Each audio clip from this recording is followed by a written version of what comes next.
Welcome back to the channel, Claude here. This is episode 4 on how I became a truck driver. On our last episode, I finished my training and I was officially hired to become a company driver at Stevens.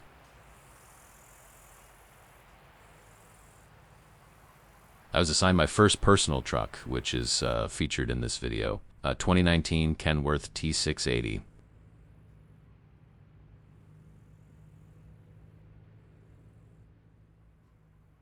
White sheet of paper was handed to me. A few tasks were listed on the sheet and each needed to be completed and signed off on. Once done, I could finally leave the yard. My first task was to locate my truck. Get a pre-trip done in the event of I needed something to be fixed, I could take it to the mechanic bay. I located my truck. I did my pre-trip, everything seems in order until I went ahead to start the truck, it was dead. I went to the shop, a mechanic came back with me to the truck. He showed me the issue. My APU was turned off. We turned it back on. He told me to give it a few minutes. The APU will now charge the batteries and that would solve my problem.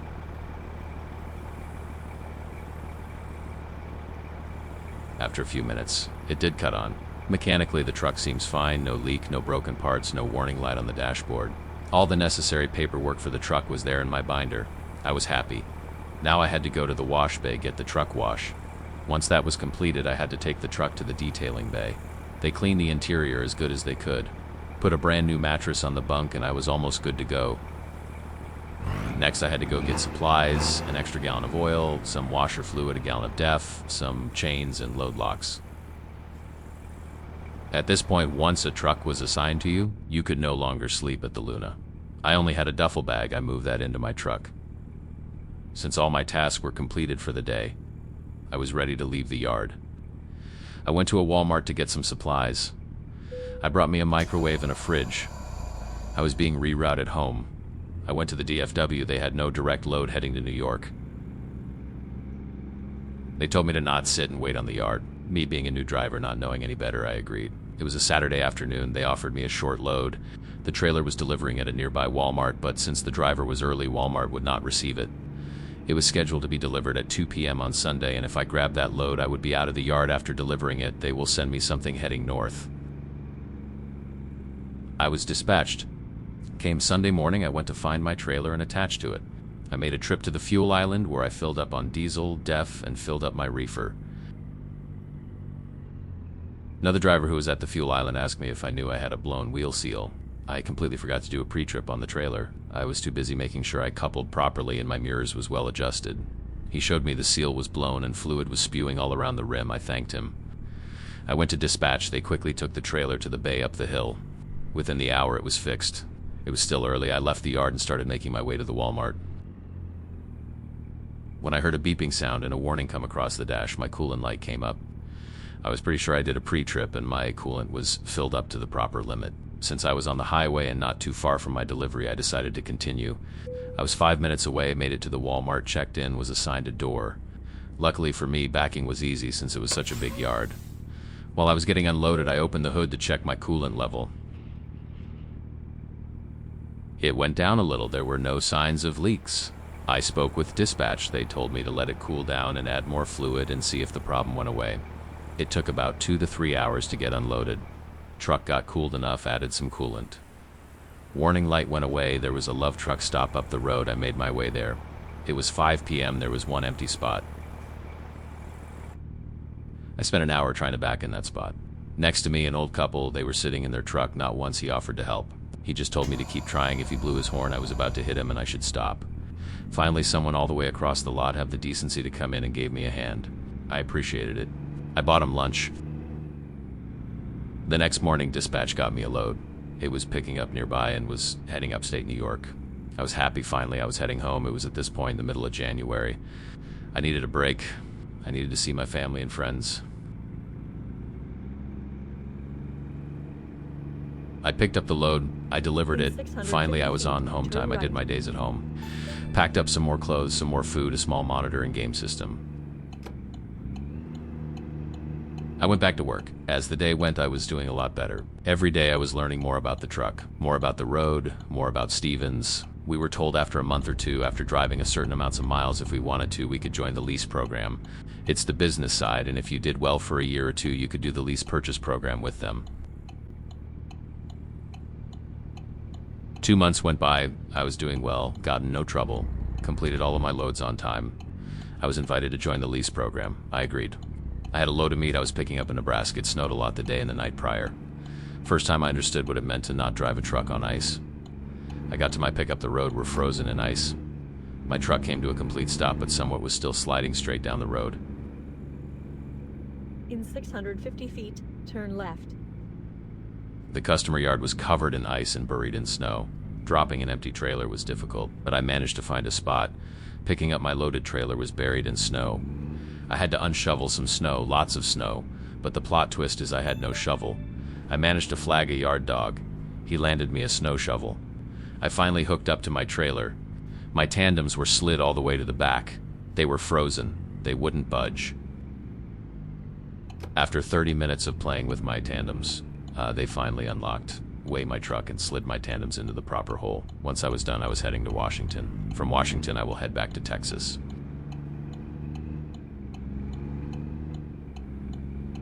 The next day, I made it to Wyoming. I get a phone call from the planners at Stevens. A winter storm was coming. Since I was a solo driver, I would not have enough time to make it to Washington. And Stevens is very particular when it comes to delivering they load on time. They gave me an address to a Love's truck stop that was coming up the road. I was told to pull in. I will meet a team truck. I will swap trailers with them. I will get there empty and wait for the next load. I was furious. I went through a lot to pick up that load. Now all those miles, I was about to lose them. I called my driver manager. He was understanding of my frustration. He explained to me that he spoke with the planners. They had to repower that load. In the event that the storm caught up to me, I wouldn't make that delivery on time. And because it was a load of meat, it was time sensitive.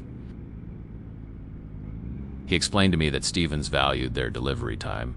It's true if you are a Stevens driver or if you have been to their headquarters. There's a big display with a percentage of 98% load that has been delivered on time. He managed to get me compensated for the repower. In those few early months of my career, I have visited a lot of states. As of today, going into year 4, I'm only missing Washington and Oregon. I pulled up to the truck stop, met with the team truck. They were nice. They told me they had to get moving ASAP. A big winter storm was in fact coming. We did the swap. They left. It was midday. There was no load being dispatched to me. Once again, I got in touch with my driver manager. He asked me if I had been paying attention to my alerts.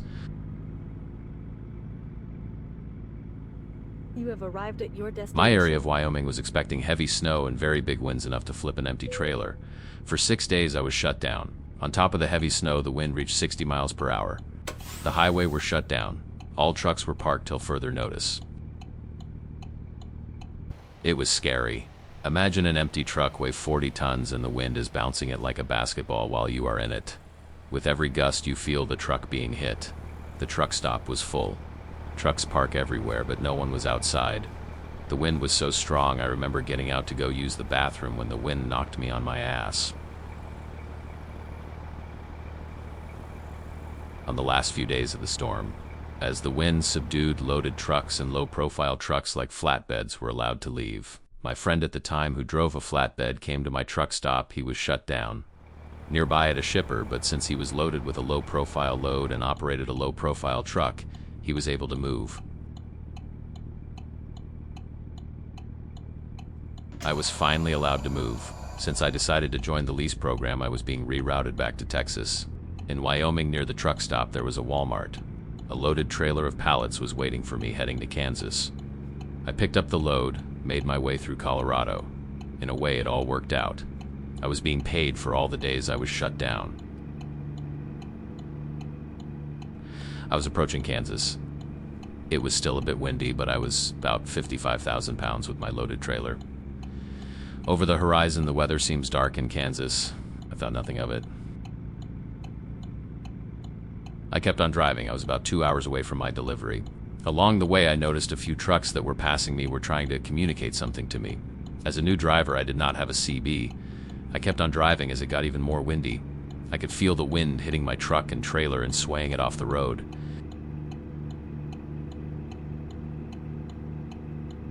As I got along the road, Most of the truck that passed me were parked, even the cattle haulers. If you know, them boys run, they don't stop for nothing. When they pass your truck, it's like getting hit by a tornado. They were parked. Since I was so inexperienced, I kept on driving. The wind was so strong it was creating clouds of dust. I was fighting to keep my truck in its lane. He asked me where I was. I gave him the highway number and miles marker. He calmly asked again, "Do you not pay attention to your alerts?" He told me to slow down, which at this point I already did. The roads were empty. He told me to find the nearest safe haven and shut down. Remember the dark sky and brown dust I witnessed when I was exiting Colorado? That was a storm, and I was right in the middle of it. I was on the back road of Kansas. There was no truck stop coming up beside the one near the receiver. I was an hour away, and it was bad. I was looking left and right for any place I could safely pull in to wait out the storm. Finally, I came across a gas station. There were about 2 trucks parking there. They had a very big lot. I pulled in, parked my truck. I walked in. The owner said I was welcome to stay the night if needed. I used their restroom, bought some snacks. It started raining. I walked outside and bam, something hard hit my head. It was a piece of ice. I was in a hailstorm. I ran into my truck. That load was due tomorrow. I was now 30 minutes away. I closed my curtains, took a nap. I woke up. There was a taco stand across that gas station. It was not open earlier. I know it has to be good because a bunch of cars were pulling up and ordering. Obviously, I walked across, ordered me some. At this point, I ran out of hours. I ate my tacos and went back to bed. The next morning, as I'm doing my pre-trip, I'm noticing some damages to my truck. Both of my side fairings were damaged. One I have to completely tear off, the other one was still holding on. My windshield was cracked. I informed dispatch, they documented it. It was early, I made it to the truck stop. There I met with another driver. The road were closed due to the storm causing some damages. He delivered to that same place. He gave me directions for the back roads to make my delivery. I delivered that load of pallets. I had a load of meat picking up in Kansas at the National Beef, bobtailed the Loves across and do a 10-hour reset. The next morning I picked up my loaded trailer, went back to the truck stop to weigh my load, and I was on my way to Texas. That stretch of the road in Kansas is one of my favorite. It's quiet, calm before sunrise. I did it a lot, and I enjoyed it every time. I made it to Texas. That load was going somewhere else, and all I had to do was drop my trailer to get repowered. From January, it was almost the end of March, I was finally taking a break. I met one of my other friends. I called him Juicy G. He was also joining the lease program. At this stage, there was only 5 of us left. Everybody else have quit for a reason or another. 2 remained company drivers, and 3 of us joined the lease program.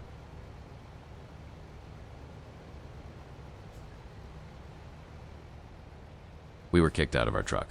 Everything in our truck had to go into the storage room at Stevens. Our truck were now being given to new company drivers. Mine was damaged, obviously. They will repair it before it could get handed down. Since we were joining the lease program, Stevens put us each in a single room. They gave us vouchers for breakfast that we could use for the food trucks on the yard, and vouchers for lunch. We had 3 days of class. For those 3 days we were being paid, and after class you will get to choose a truck based on availability. And if that truck was not ready, you will be housed at the Luna and still get paid until it was. A few things did change. As a lease operator, a lot more responsibilities and financial burden was passed on to you. The cost of fuel, repairs, and a bunch of other stuff were now yours. I had my own plans. I knew I needed to start somewhere. Starting at Stevens was actually easy. I created my LLC. For my next step, I knew I needed to be successful for a year. They taught us about fuel consumption and more. They recommended we join either Purdue or the craft department at Stevens. It will help you get steady miles to profit your business. I was assigned a new driver manager, a great guy. He got me right on the list for Purdue. After everything was done and completed, I was offered 3 trucks, a 2021 Peterbilt 579, a 2022 Freightliner Cascadia, a 2023 Kenworth T680. Since it was not the newer body Peterbilt, I did not want it. Freightliners were rare at Stevens. They fleet were mainly of Peterbilt and Kenworth. I took the 2023 Kenworth T680.